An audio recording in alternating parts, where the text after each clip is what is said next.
Kathryn, we've already gotten the prepared remarks, and they're pretty much in line with what you think they would say, which is, please, please, no more restrictions on what we have to do here.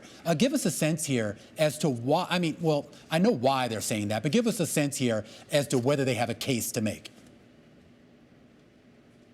They have a case to make, but it's going to be a very difficult case for them to make.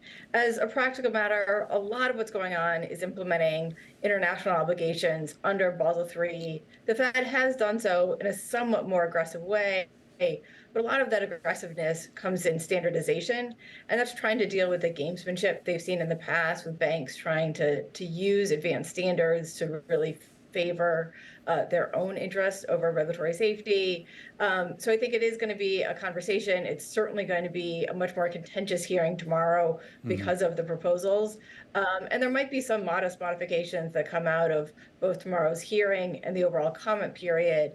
But I think the Fed has really laid out its rationale, and we'll at least see the Democratic senators trying to play out that rationale tomorrow. This gets to the idea, too. I mean, a lot of the regulations that they're pushing back on are really a long time in the making. Obviously, a lot of this comes out of the Basel Accords, the Basel III endgame, where we're at now. And I think about the lobbying that has taken place over, I don't know how many years since we had the first one, but it's been a while. And they've done a good job at delaying some of this stuff, eroding some of the parameters around it here. And I do wonder, Kathryn, whether they might actually win this fight.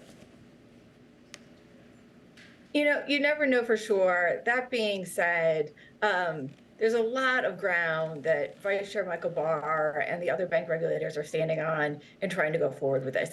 It is a hard time for regulation generally. I mean, part of the challenge we've seen is the judiciary has become very critical, in addition to members of Congress at times being more concerned about regulation. On the other hand, a lot of this is about international obligations.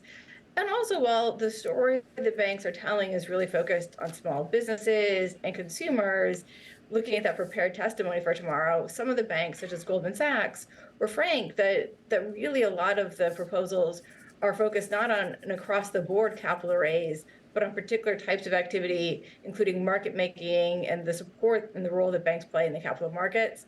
And I think they're likely to get a little less sympathy about the fact that they don't need to hold a little more capital to associate with some of those risks, and also just some of the operational risks that banks are exposed to today. So the regulations were unveiled in July by the Fed and the other regulators, and now you have the CEOs speaking before Congress, testifying.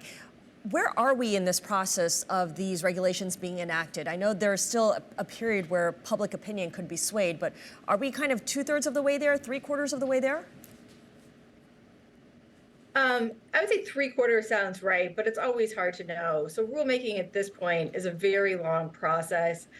When he first took office, Vice Chair of Supervision, Michael Barr, undertook what he described as a holistic capital review. So he really looked at all of the other capital requirements that were currently put in place as a result of Dodd-Frank and subsequent regulation, looked how to best integrate the new requirements on top of that, and it came out with a broad proposal. That's what was introduced in July. You then have a process where the banks and industry, but also any other interested parties in the public can weigh in on what those ought to look like. And then there's a response where the Fed both rolls out its final rules and discusses any changes it made or reasons that it didn't make changes even when it was requested. So you never have a precise understanding of exactly what the time frame is going to be, but they're certainly well along in the process.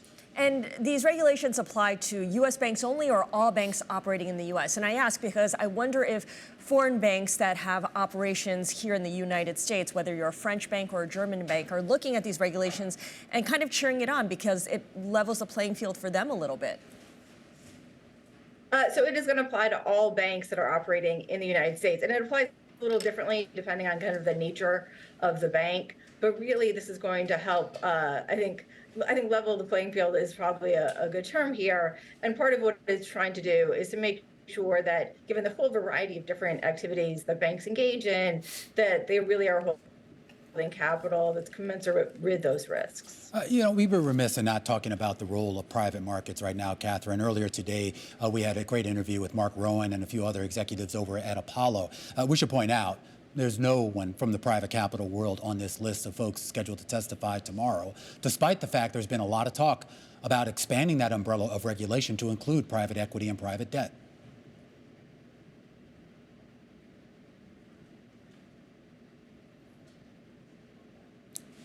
I think we might That's have certainly the case. So two things to note there.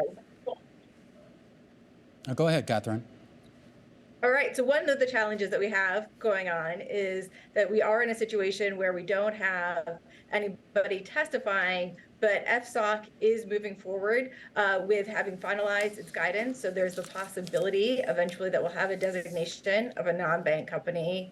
The other thing to note is we did have testimony, or not testimony, I'm sorry, we had a letter coming from Senator Sherrod Brown and Senator Jack Reed, really concerned about private credit and concerned in part about the exposures the bank system might have to private credit. So you're right, the idea is disintermediation, but as a practical matter, banks do still have meaningful exposure. And so I think we very will likely to see questions about the rapid growth of these markets and what that means for risk generally and risk in the banking system at tomorrow's hearing.